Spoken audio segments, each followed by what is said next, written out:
Going to share my screen and we can kick off. So, um, Hi- hello. So I'm Izzy. Thanks so much for joining us today for our Inside the Beat Careers at Sony Music virtual event. If you haven't been to a Pathway CTM event before, welcome. And if you have, then welcome again. It's great to see so many of you online and great to inspire you into an industry we don't hear much about. It's great to have people on the call that are going to share their experiences with us and their journey into that. So talking about journeys, a bit about my journey. So I joined Pathway 4.5 years ago. I head up our employer partnerships team. So I work with great people like Charlotte and the Sony Music team, and also lots of different industries to really raise awareness to young people, parents, teachers, schools, all across the UK about what is out there when you leave school. I left school and went and did an apprenticeship myself. So when I left school, that wasn't really what people did. It was very much university focused, but I decided to go and do an apprenticeship in project management at Unilever. So I've very much been in the position of trying to find out about different careers, trying to understand the landscape, trying to understand the application processes and what I wanted to do. So I've really been in your shoes, and I would say coming to events like this, just get as much out of it as you can. In terms of housekeeping, there's a Q&A box. Please use that throughout. We will be answering questions as well. So yeah, please just try and get as much out of this as you can. We will be doing a competition for LinkedIn posts as well. So, think of your favorite quote. If there's something that really sticks with you from this webinar, then please note that down, and you'll all be getting a certificate after this event for you to share on LinkedIn and prove all of the work that you're doing to really impact your career. So that's a bit about me. I'm going to pass over to my colleague Elijah, who's also with me today, to tell you a bit about him and why he's here. Yeah, hi everyone. I'm just going to keep it short and sweet, to be honest, and plug the podcast that we did with Charlotte and Alex from the team at Sony. And there's a little picture of me on there with Alex and Charlotte too. So that's on YouTube. You can access that whenever you want. I would highly recommend tuning into it. It's really insightful. Alex and Charlotte both share some really good knowledge about the industry and how to get in and their kind of career paths. And I'm sure today will be even more insightful in terms of having a broad array of professionals here from Sony to share their journeys with you too. So yeah, I'm just glad to be here as well. Cool. Thanks, Elijah. So in terms of Pathway and our overview and what we do, so quickly, because I know you're here to hear about Sony, but if this is your first time joining a Pathway event, then our vision as an organisation is really to drive young people to find the right pathway for them to kickstart their career. So everything we do at Pathway aims to inspire, inform and support.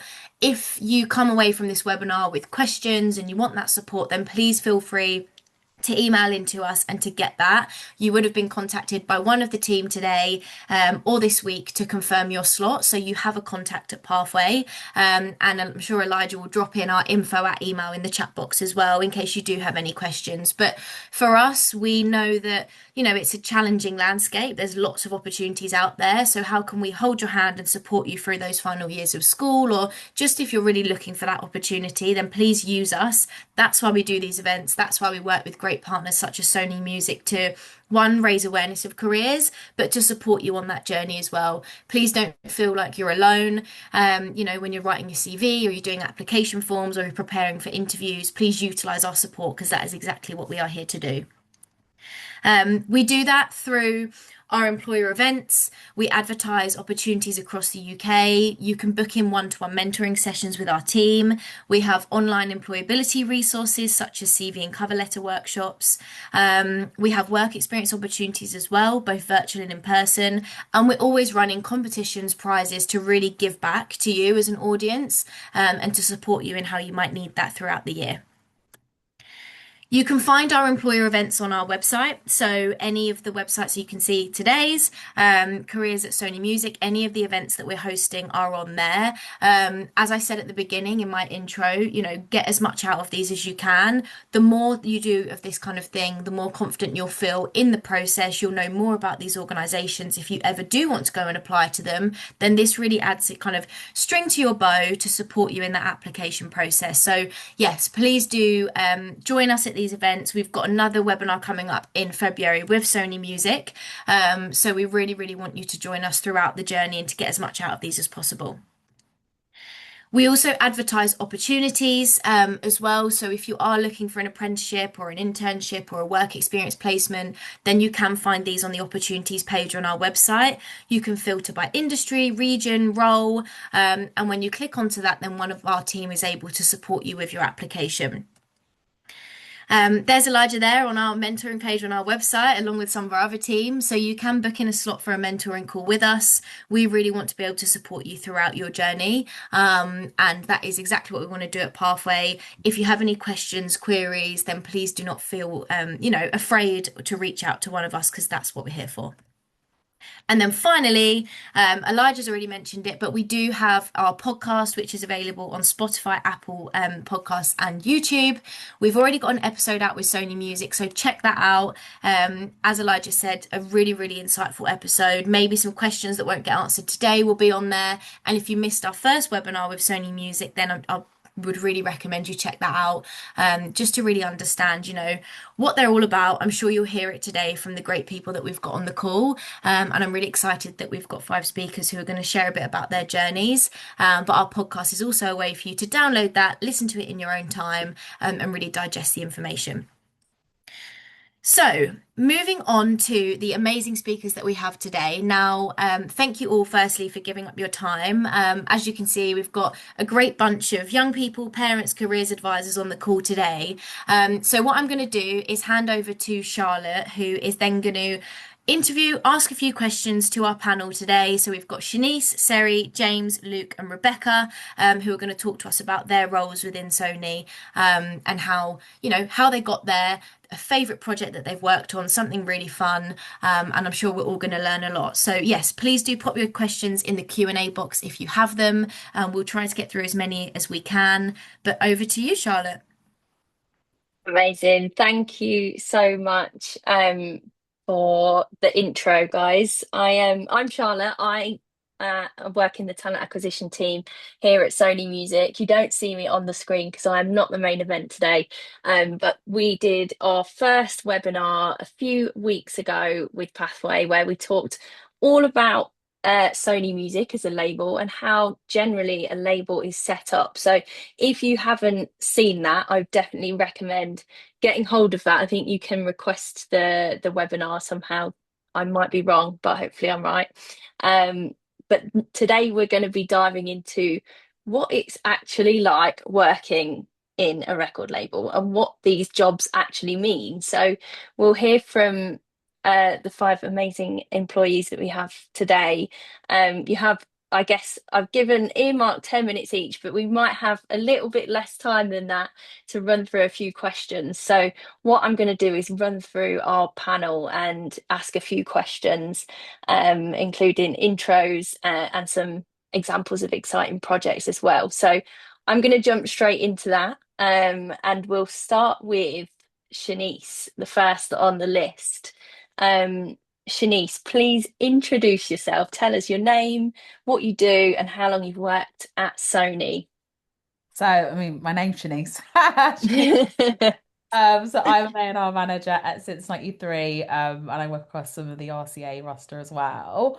A bit about what I do. So it's essentially my job to sign new artists and sort of music that we're excited about, and then help develop that and sort of work with all the different teams across the label. And there are quite a few departments within the label, and then in central team to sort of help get that music to people, and sort of develop the songs. My sort of whole job is music, and then sort of connecting the dots that every other thing that we're doing and all the messaging sort of beyond that is connected to the music and when we started.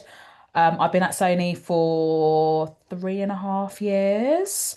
Yeah. Wow, amazing. Well, you kind of went into it there, but if you can break down A&R, like what does it even stand for? What does your team do, and how does it contribute to like the overall label structure and business? Mhm. So A&R stands for artist and repertoire, and it's an interesting one because it's just like two words put together, but what it essentially means is you sort of help sign and take care of artists. And then the repertoire component of it is basically the music. So you help them find the right music, make the right music. And that could mean anything from connecting them with great writers and producers. If they've got demos and tracks, then sort of going a step further and finding those people to complete those tracks. And then in terms of sort of where we sit within the label, A&R is sort of what is considered, I guess, sort of the heart of a lot of labels. What we work in music, and all of this starts with the music. And it's the heart of the label and sort of feeds into all of the different departments. Without the songs, there really isn't much to work with. Nice. So you're kind of like the first part of an artist's journey, right? Mhm. Which is really interesting. When it comes to like your day to day, can Mhm. you tell us what that looks like? I'm sure it's very different every day, but break it down for us. Every day is definitely different. Some of this, I guess, the baseline or foundational things that A&R people would do would be things like meeting great sort of new managers that have great new artists. It would be meeting other sort of businesses within the industry. So, for example, publishers, which are the people that sort of deal with the music composition, often will have new artists they're working on, so we'll meet with them.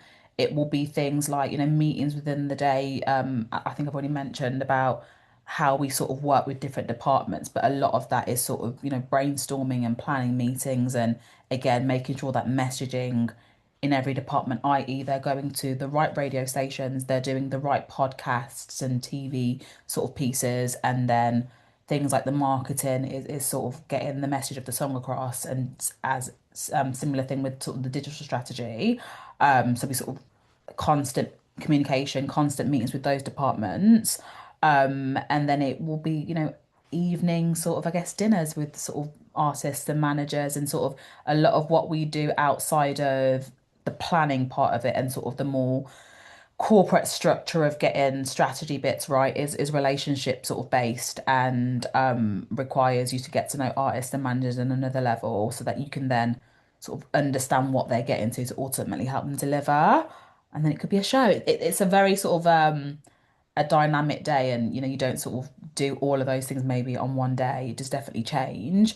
But Mhm. again, as part of my job, I'm always looking for and trying to scout new artists. I spend a lot of my sort of evenings looking online and seeing what's happening, and then going to shows and seeing what's happening. And it's sort of a full day of different things, but ultimately trying to see what artists are out there, what artists are great, what songs are out there, what songs are great, and sort of connecting those dots in all those different things. And what would you say are like the most important skills that someone would need to have to work in A&R? Mhm.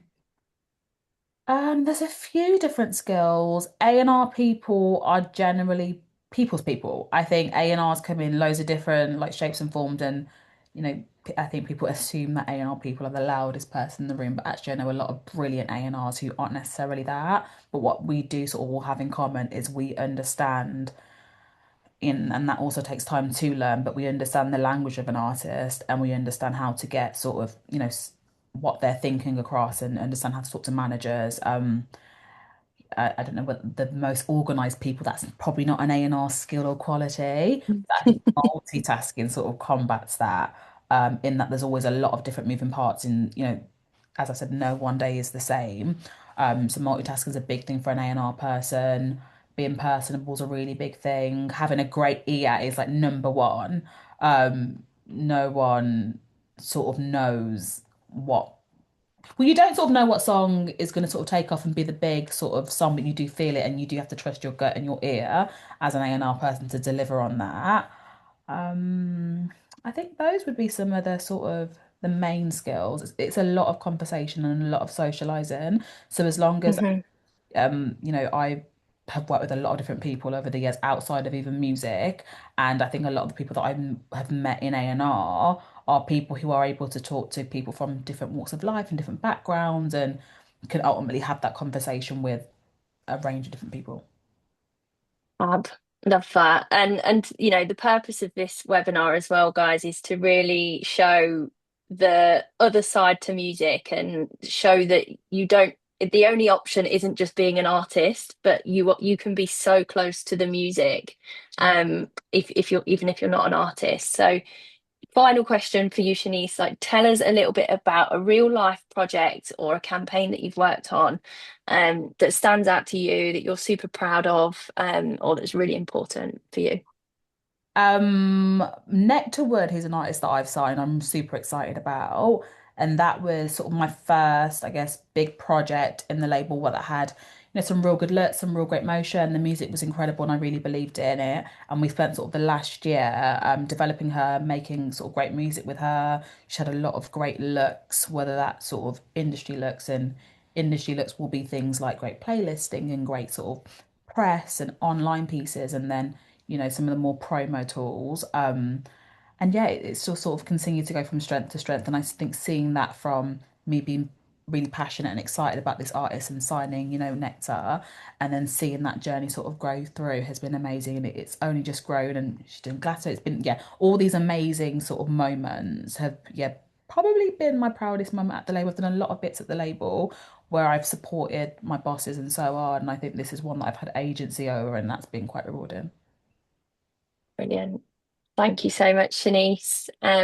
Wonderful.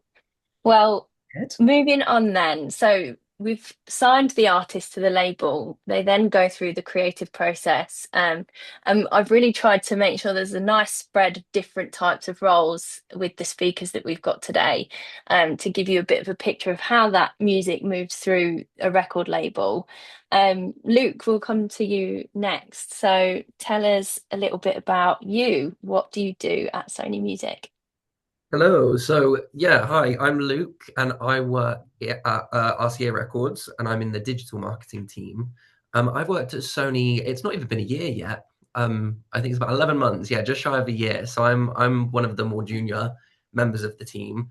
And I came into this job through the Sony internship scheme. So I was working at a different, slightly smaller record label called Music for Nations, which do kind of rock, metal, alternative music.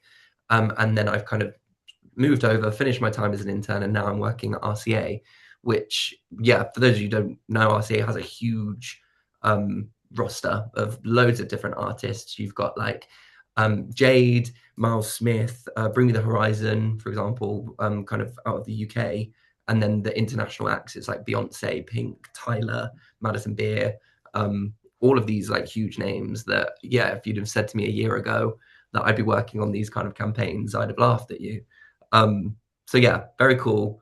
Very fun to be here. So yeah, so I'm in the digital marketing team. So that's kind of marketing as a whole is kind of the second step, I would say. So after the artist has been signed and the music is made and the artist and the A&R are happy with the body of work, whether it be a single or a whole album, then it kind of comes to our team and we start working with the artist to develop the kind of visual language and the storytelling around the project.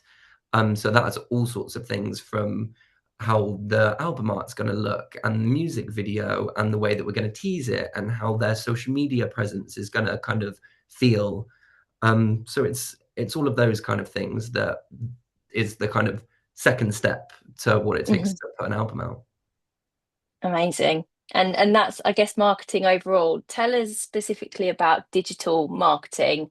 What does that mean? Because I'm sure that everybody on this call is very aware of digital marketing in like some way or another. Yeah, if you can tell us what that looks like in a kind of overall campaign setting. For sure. So it's kind of, I mean, we live in a digital world now, so I feel like digital and marketing are always kind of like smashed together in some way. But digital specifically is stuff like the way that artists utilize social media and kind of online communities to get their music heard by people. It's ways that we can kind of drive fans to the different streaming services. That's like Spotify, Apple, Amazon, and clever ways that we can get people excited to stream the music and interact with it in creative ways. I also think the digital side of stuff is really exciting when it comes to teasing music. I think there's so many creative ways that you can get the fans or the world to get really excited about a project coming out by the ways that you can do really cryptic teasers, and you can create different platforms, and you can do different things through like email, or you can do it through WhatsApp messages or building websites. Yeah, there's all sorts of things that you can do within digital marketing. Nice. And again, same question. What does a typical day look like for you, Luke, at the minute? I feel like you're going to hear a lot of this today, but it is one of those things of no day looks the same because no artist is the same. And I think that's the key in marketing in general, is that every project and every day is different because, yeah, every artist's vision is so unique to themselves. So it's exciting because you get to kind of like blend yourself and your own creativity as kind of, because everyone in this building is creative in their own way. You can kind of like mold that to suit the artist that you're working with, if you know what I mean. So it could be a case of we have an album to announce, so we have to work with the social media agencies to align all of the announcement stuff that goes out on the social media and the website, and or we've got something to tease, or there's this new way that people are listening to music now called an NFC. It's like a little chip that you can scan your phone on, and you get a digital version of the album, and you can get exclusive content. So it's stuff like figuring out how to use these new technologies in a way to kind of get people listening to the music. So there's all sorts of things that can happen. Amazing. And what would you say are the key skills that people would need to work in digital marketing? I think first and foremost is just kind of a passion for music, and I think a passion for a very diverse kind of type of music. Because that way you're able to pull ideas and pull creative ways of marketing music from the entire kind of ecosystem. So even, for example, when I was working at the kind of rock and metal label, all of these bands were really like, heavy sounding, and they had really kind of a specific vision. But I listened to all sorts of music. So I was saying, well, have you seen what Ariana Grande has just done? How can we adapt that to what our artists are doing? How can we do that in a way that kind of feels authentic to them, but is still just as successful? So yeah, diverse kind of just a diverse ear, and also quite open-minded to trying different things, kind of having your finger on the pulse of what's just going on in the world, whether that be on social media or in kind of pop culture, or whatever it may be, just kind of having a general understanding of ways that you can kind of utilize cultural moments and pull that into the project that you're working on, and use it to your benefit to get the artist's music heard. Nice. Thank you, Luke. And then finally, just very quickly, can you tell us about one project that you're working on or have worked on that you really enjoyed or are really proud of? So there's, I would say, probably one in my previous role at the rock and metal label was one of those NFC campaigns. So we launched, it was a new thing that the label had done. They'd never done it before, of putting out, it was like a limited edition fan card, essentially. And fans were able to buy it, scan their phone, get the album, and then they were able to access kind of exclusive content that we'd worked with the band to create. So my job in that was to organize the content shoots. So I would like go up to their studio, and we'd spend the whole day shooting different like short form videos and taking exclusive photos, and doing like stupid little social media challenges to put on there. It was a fun day. And then I would come back to the office, edit all of that content together, put together a schedule and ways that we could use that content to also tease the music that was also being released at the same time. And ultimately, that was a really fun way of marketing that music and engaging that band's like core fan base. And it was just a fun, interesting way for that album to be listened to in a way that hadn't happened before. And so that was really fun being able to lead on that campaign. Brilliant. Thank you so much, Luke. Amazing stuff. Moving on to James next. slightly different type of role. But if you can introduce yourself, James, tell us what your job is and how long you've worked at Sony. Sure. Hi, everyone. So my name's James Bradley. I am the lawyer for one of the Sony labels called Ministry of Sound. So I joined Ministry of Sound 10 years ago, and then Sony bought the Ministry of Sound record label about 6 or 7 years ago, and that's whenever me and some of the rest of the team joined Sony Music. So as you'll see, my department's listed as business affairs, which is the music industry sort of term for the legal department, basically. Brilliant. So business affairs, legal, tell us, what does that team do specifically, James? Well, as I'm sure you'll have heard from some of the speakers already, and everyone has to understand how all the different parts of the business work. And my part of the process is that people like Shanice, who go out and find lots of incredible new artists who we want to sign, and it's quite often, occasionally, it'll be an artist who's only speaking to us as a label, but more commonly, lots of other labels are interested as well. So we have to go in and make the case that we are the best home for that artist to support them to achieve what they want to achieve and build a career. And it's often very fast paced. So I will be working with managers and lawyers to negotiate the terms for the deal so that it makes sense for the artist and for us as a label. So that's the sort of the start of the process, is taking the work that Shanice and her sort of contemporaries do in the A&R department and convincing managers and artists that to sign with Ministry of Sound or Sony. And then once the artist has signed to us and is working out what music they want to release, that might include producer agreements, featured artist agreements, mixer agreements. So we'll get involved in preparing all of those contracts. And then when people like Luke or my colleague Seri, who you'll hear from shortly, they come up with these amazing ideas of how they want to promote the records. So Luke just mentioned NFCs. I remember the day I came into work and one of my colleagues said, we want to do an NFC campaign. And I'd never heard of them before, and had to educate myself very quickly on what NFCs were and how what contracts we needed to put in place and how that would all work. So constantly learning, constantly working with different departments and new colleagues, and definitely enjoy the thrill of the chase. So we want to fight the other record labels to make sure we're successful and we get to sign the hot record.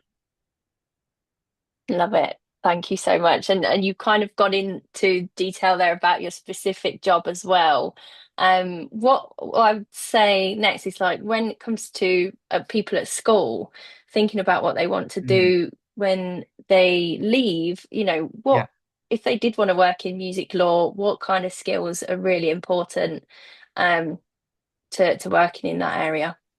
Sure. Well, briefly, I'm just going to give you a little brief overview of how I ended up as a music lawyer, because I'd always loved music as a kid, but I grew up in Belfast, which feels or felt at the time quite remote from the bright lights of the music industry. So I originally did languages at A level and studied languages at university, worked briefly at the European Commission, and then went into book publishing. And I didn't convert to law until I was 30. So I started the process then of retraining and doing another degree. And I always knew I wanted to work for a record label. So then ended up doing some work experience and getting a job at another label and then doing my legal training there. So it was quite a long route for me. But I suppose that the message there is that I think it's going to become increasingly common for people to have portfolio careers where they, maybe try one career, move on to something new. But in terms of particular skills for the music industry, I think a passion for music is it's not it sounds so obvious, but perhaps even a passion for a particular niche, like really knowing, as Luke was mentioning, rock music or dance music or pop, or focusing on, maybe Spanish language music, or cultivate a specialization in something you love.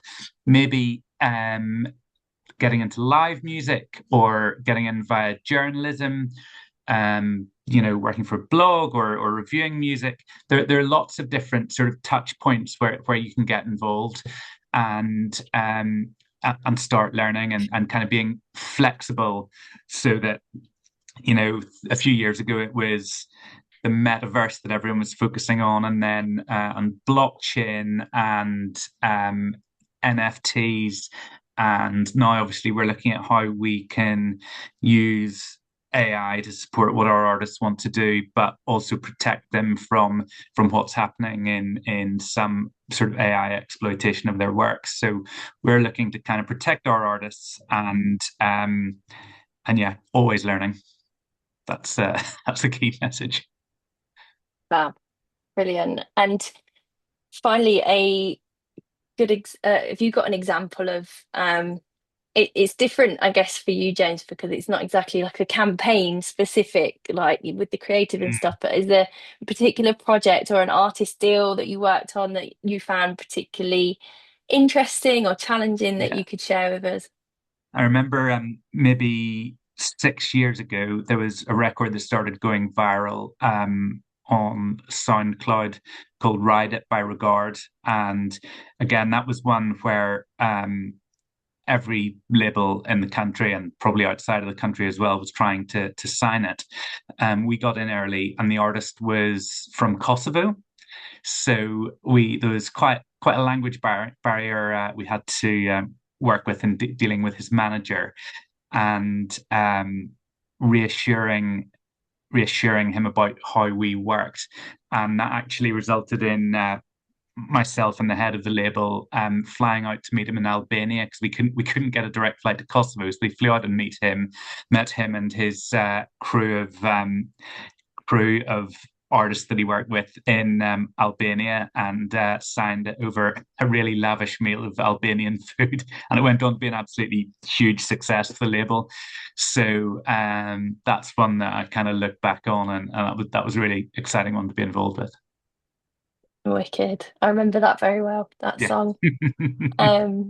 Fantastic. Well, thank you, James. That really helps us with painting the picture of the artist journey. Going back now into marketing, then we've got Seri to talk to us about his world, head of marketing at Ministry of Sound. So, Seri, tell us a little bit about you and what it is that you do. Hey everyone, I'm Seri. Yeah, as mentioned, I'm the head of marketing at Ministry of Sound. I've been at Sony for 9 years. I've been at Ministry for 6 years, and I started as an intern as well through the Sony Music Internship scheme back in 2016. And I started at a label called Psycho, which was Simon Cowell's label that we did all the kind of X Factor and Britain's Got Talent music, and then moved over to Ministry in 2019, and I've been there ever since. So yeah, I work across all of the marketing campaigns across the whole label, me and all the kind of team here at Ministry of Sound. Brilliant. And when it comes to what the marketing team do specifically, and maybe even just broad marketing in general, we've heard from the others, like how they feed into marketing, but can you tell us a little bit about like how the team works and what part you play in an artist's journey? Yeah, for sure. So obviously A&Rs will bring in the music, and then James, who I work with in our team, will get that all papered up, and then as soon as that's the record or the artist is in the door, I think marketing is very much, as was mentioned before, digital and marketing, the lines are blurring more as the world we're kind of moving into, but it's sort of the top and tail of what a song or an album or a musician's kind of career or span is, essentially. So I think when I first started in marketing, I didn't realize how like all encompassing that title is. You do things from imagery, graphic design, artwork, to photography. There's styling involved. We do less music videos now, but there's music videos involved, down to the actual kind of nuts and bolts of actually getting a song that has been recorded in the studio sent through to, when you stream a record on Spotify or Apple Music or Amazon, or the time code that you hear on TikTok. That's all been done by the marketing manager, and it's been, a lot of the time, it's what you work out with the artists and the managers, but that might have been suggested by people like myself or Luke with the artist, or with Shanice. And it's those kind of things in marketing. All the back end stuff that I guess maybe you might take for granted is all kind of plugged in as part of the wider campaign. And then outside of those things, a lot of it is strategy and planning. In today's market, records can be worked for a very, very long time. You can have a hit over months, potentially even like a year or more.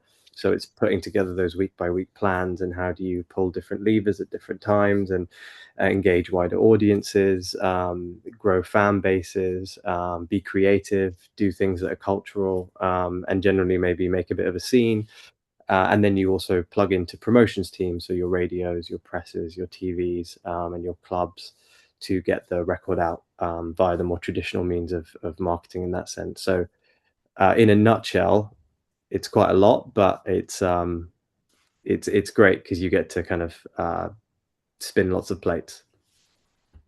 Brilliant. Yeah, lots to do. And as head of marketing, you've got other things to manage as well, like other people in the team, and making sure that it's like being the conductor, right, of the marketing campaign, making sure that everything's running smoothly. What would you say are, for marketing specifically, some key skills, or things that people have within them? What do they need to be good at marketing? I'll echo the one that's been said, but obviously a passion for music. If you want to work in music, that's always a given and great. But I think for marketing specifically, organization is really, really important. A lot of your day is organizing timelines or future thinking, looking at dates, looking at release schedules and plans. So I think that's really key. I think being creative is super important. There's so many different platforms. There's so many avenues to market. There's so many different apps and websites and just areas that you can be reaching audiences. So coming up with really creative ideas to get your music out there, to promote your artists, to really highlight their stories or their vision. I think that's really important. And I think I think if you're into numbers, and if you're into maths, and you're into finance, I think there's definitely an element of that too. There's lots of budgeting. There's a lot more data than there was when I first started, and it's really, really interesting actually. And Sony have got great tools to help you read and understand, and actually be quite creative with the data that we have on all of our singles. So I think those would be the three top ones, I think. Nice. And one skill that always comes up when I'm recruiting is Excel. Like, for any role now, if you're working, you're always going to be working with the numbers. So if you could start working on your Excel skills, that would definitely help you in the future. I think in any job, in any industry, but especially these roles for sure. Cool. And then a project or a campaign that you want to tell us about, Sari. Yeah, do tell us some fun details. Yeah, I think one that James will remember fondly as well is we did a song called Prada by a DJ called Casso, Ray, and D Block Europe. The song was absolutely blowing up on SoundCloud, and obviously as a dance label, obviously all the labels look at SoundCloud, but it feels like something that we really, really kind of hone into and have a look at, and it's still a very important platform. We just saw this record kind of growing and growing, and it was down to the wire to sign it. And we had Casso come in and we bought him some Prada themed birthday cake because I think it was his 21st birthday. And then we kind of went on to, make it a global hit. And I think that was everyone kind of working it. It's a really nice example of everyone singing off the same hymn sheet, all of the artists, the A&Rs, legal, marketing, digital, all kind of playing their role. We delivered lots of different remixes to hit different markets. So we did a German remix, which went #1 there. We did a slowed down version. We did an acoustic version, which went viral with Ray on TikTok over a Christmas period. So it was a really holistic campaign that we all plugged into, and I think that it's really nice when those can happen and you actually get the success out of them. You see, Casa, who was essentially a uni DJ and a bedroom producer, down in Leicester Square with his billboard up. And those are the moments that you're kind of like, the reason why you kind of do this sort of thing. So yeah, that was a nice one. Nice. Great example. Thank you, Sari. And then our final panelist, we've got Rebecca from AWOL to chat to us. Rebecca, tell us a little bit about you and what you do at Sony/AWOL. Maybe a little bit of background into what AWOL is as well. That would be really helpful. Absolutely. Thank you, everyone else that spoke. I felt that was so insightful, and I feel like I was learning so much from those conversations. And I was so excited to do this because I'm the creator manager at AWOL. And I think the words sort of influencer, creator, viral, those kind of things we're all so familiar with. And somehow I've managed to turn it into a job. And there's another 20 other incredible women just around King's Cross that also do the same thing. So I wanted to discuss it with you all. But a bit of context on me is I've been at AWOL/Sony for about 1.5 years. And prior to that, I did 3 years at Universal Music. I started just when I turned 18, which was really exciting, in a digital internship, and then sort of worked my way up into creator marketing. And then a bit of context on AWOL. So AWOL stands for Artists Without a Label. And we're similar in the sense that we existed and then Sony bought us, and now we work within the company. And we have a lot of different tiers. We work on a lot of just distribution with artists. We essentially just have really, really creative artists that have really strong visions, and we get the lovely opportunity to help sort of let that grow from a global perspective. So I lead globally in what I do, which is really exciting and quite a challenge. So that's me. Fantastic. Thank you, Rebecca. I know you've got some slides, so should we move on to the first one? If that's okay, I think I was got a bit excited and made some slides because I am quite neurodivergent and a complete visual learner. So I thought this is both easier for me and for you guys to see what I do. So there are 3 main parts of creator marketing. The first being sort of sound promo, TikTok sounds, that segment. And then I'm going to go through the other 2 in a second. So I've just got 2 examples on here. No worries if the other video isn't loading it, and it's always the case with my Canva decks. But one main part of my job, and the part you probably hear the most, is, making songs or making sounds go viral on TikTok. And, there is a lot of strategy to that, but I thought I'd just include some good examples. So we've got CMAT, Take a Sexy Picture, which you might remember from the Butcher, the Baker dance, if anybody's on TikTok, that I worked this year, going really viral, which was really, really fun. And then another one of our incredible artists, Leve, she has a lot of Christmas songs. So I've been working, and I will be working up until the last day of Christmas, on getting as many sort of cozy Christmas aesthetic fashion videos out on social media. And you can see here for the CMAT one, we did over 100 million views, which was pretty staggering, given where AWOL sits, with just people doing the dance or talking about her in general. And then on to the next slide, just because I'm conscious about time and I could talk forever.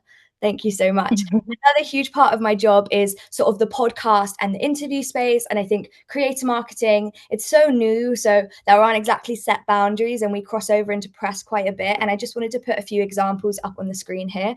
So one of my incredible artists, and actually an artist that I went to school with, called K1, who's had a pretty unbelievable year. I work a lot with her in this space. So there's this incredible account based in London that is called Dose of Society, that you might have seen, that talks to people in the street about sort sort of how they're feeling and slightly deeper topics. And K1 was really keen to sort of have a moment where she could discuss, you know, some topics that were weighing on her chest about her artist journey. And we collaborated with them to do a really great video. You've got Joe here from Stranger Things, which I hope you'll enjoy watching. I can't wait for the next sections. Doing some incredible interviews with some up and coming interview creators we have in the UK. And then on the other side, you've got some podcast bits that I've done at Universal, and then K1 again in the studio, where we sort of invited down a bunch of curators and tastemakers. And these are like culture pages or pop music and news pages to come and listen, or R&B in this case, to come and listen to the project before it was out, which was really, really exciting. And then just onto our final slide, please. Thank you so much for this, guys. The last section, and probably what seems like the most fun section to everybody, is the event and shows. So a huge part of my job is making sure that creators and influencers and tastemakers are coming down to every show, event, or artist pop-up that we have. So here's a little bit of an insight into my life. You can see sort of some images there from, there's some Wretch 3-2 events, me and Jedward, if there are any parents here who will remember how iconic that was. We've got one of my great friends, Madeline RG, with one of our artists, Fletcher, at Universal. There's some Olivia Dean bits that I've worked on at a few other festivals, some Alessi Rose stuff that I got to work with and bringing people down. So a huge part of the job is partnerships, getting the artists to meet the creators at the show, film content, sort of like looking after them at the show, helping them meet people, also sometimes keeping them safe, because, you know, sometimes you bring people big enough and it's important about thinking about their safety. But I do also want to add that I think this slideshow has been like sort of the highlights and the great part, and actually a big part of my job that a lot of people probably wouldn't think is actually the mathematical side of it and the strategy. So as a manager, a lot of my job is sort of identifying with artists at the very beginning of the campaign with the marketing manager and with the digital team, shout out Luke and Sari here too, about like what are the niches that they're in, and for the next 6 months, you know, what are our goals in the creator space, what adjacent audiences do we want to get them into. And then because it's so new, a lot of the questions are, what does a successful creator campaign look at? So as you've seen before, there's been like those view statistics that you can look at, but I also work to a lot of sort of internal standards with percentages and rates that I have to manage to make sure that I am delivering a cost-effective campaign in a very expensive economy. So there you go. Sorry, I feel like I just go amazing. That was great. No, I could listen. I mean, I could listen to you talk for hours, because you've got so much to share, Rebecca. Thank you for all of that detail, and I think you answered pretty much all of my questions about like the specifics of your job, and the exciting projects. My last question to you would be, for someone to work in the creator space, like you say, which is super new because of, you know, what is it, like 5 years old TikTok? I could be wrong, but you know, in that time, so in the last 5 years that I've had TikTok on my phone, you know, it's completely changed the landscape. So tell us what skills you would say you would need to work in this space.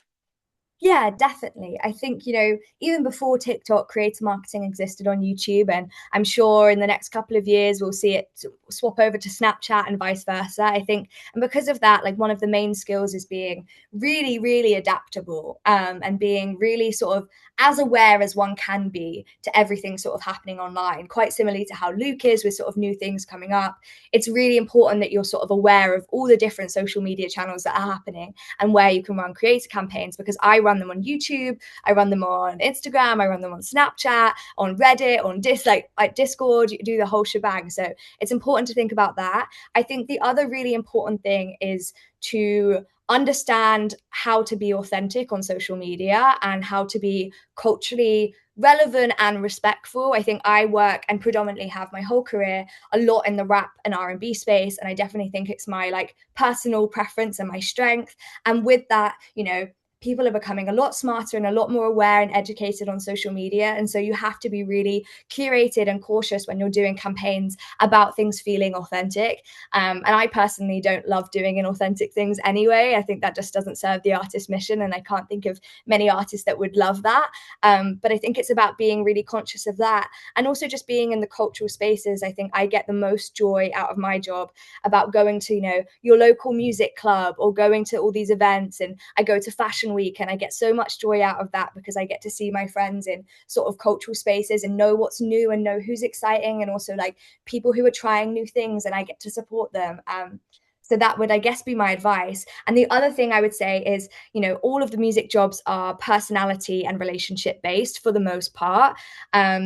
And I would say, I think, especially creator marketing, as you can see from this slide, you go out a lot. So knowing how to set your boundaries and how to reserve your time, especially as somebody who is extremely neurodivergent and has known that their entire life, has been really important in my journey. I'm only 21, but I've been doing this for coming up to 5 years now, and it's definitely taken a while to learn how to be like, actually, no, it doesn't make sense for me to come to this event tonight, because otherwise I won't have energy for the rest of the week, etc. So I think, you don't learn that instantly, but I think that's something important to keep in mind.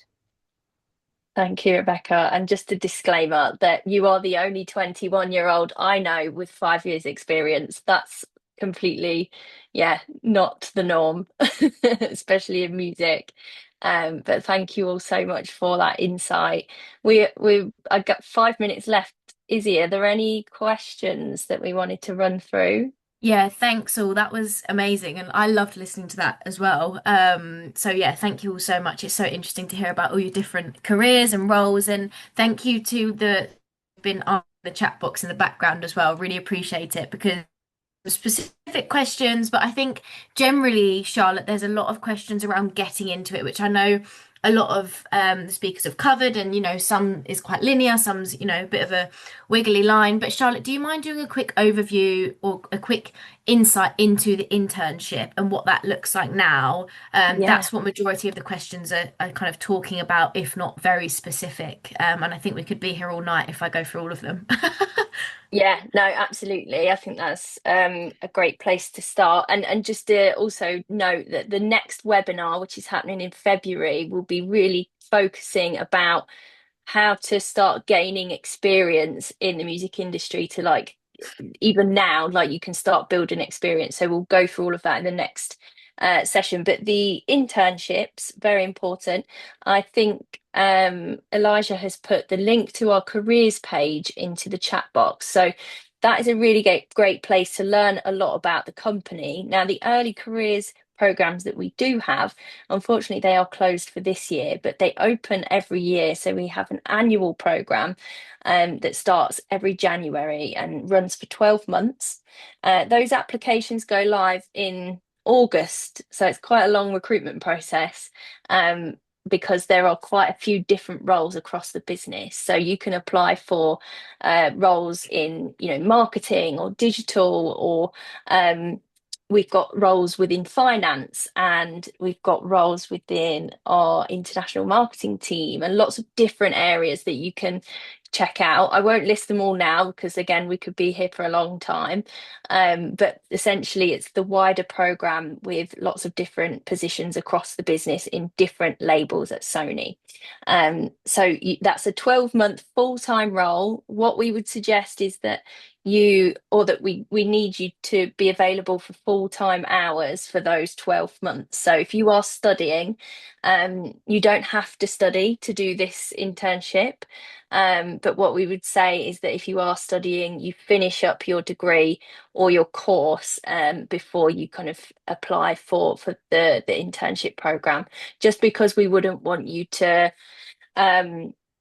I guess miss out on any of your studies because you were working full time with us.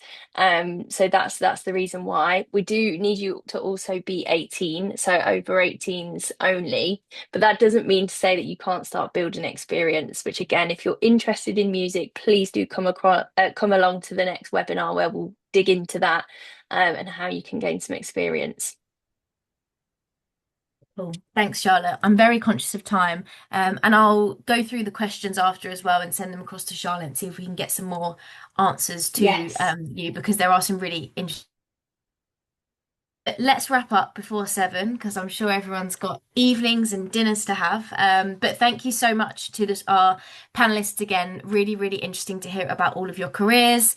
I'm going to launch the poll that we want to do from the post poll, and I'm hoping we've got some different answers that we had at the start. So How useful was it hearing different people's perspectives? How motivated are you now to explore a career in the music industry? Please do tell us. Oh, that's great. Much clearer now, 70, 80% of people, which is exactly what we want to see. How useful was it? And our highest answer is extremely useful, which is also great. So yeah, thank you all so much. Really, really appreciate your time. James, Seri, Rebecca, Luke, and Shanice, thank you so much. It's been really interesting to hear about your careers. Please do leave us some feedback. We really want to hear from you guys and what you want in terms of hearing about from Sony Music. As Charlotte mentioned, we have another webinar in February. So tell us what you want to see. These webinars are for you. So any, information, any stories, anything specific, please do let us know and we'll make sure to incorporate that in our upcoming webinar. And as Charlotte said, it's all about how we can get that experience. And I know a lot of the questions have been about that today. So yeah, please do join us then for that. But thank you so much. That is all from me. 1 minute to go. As I said, you will all get a certificate. Engage with us on LinkedIn. Connect with the people that we've heard from today, tag them, share this far and wide and showcase what great things you're doing on a Wednesday evening in December when it's busy, busy times, but you're tuning into a webinar to better your career and to impact your career and to find out a bit more about Sony Music and the great people that work there. So yes, really looking forward to seeing all of your posts. Tag us, tag Sony, and we will be in touch at the end of the month with a prize for the best LinkedIn post this month. And there's lots of events, so make your stand out from the rest. But yeah, thanks all. Really appreciate your time. Virtual round of applause to our speakers for your great journeys and great insights. And I hope everyone has a lovely rest of your evening. Thanks, everyone. Thank you, guys. Thanks for joining. you. Thanks, Thank you. Have a great night. Bye. Thanks all. Bye.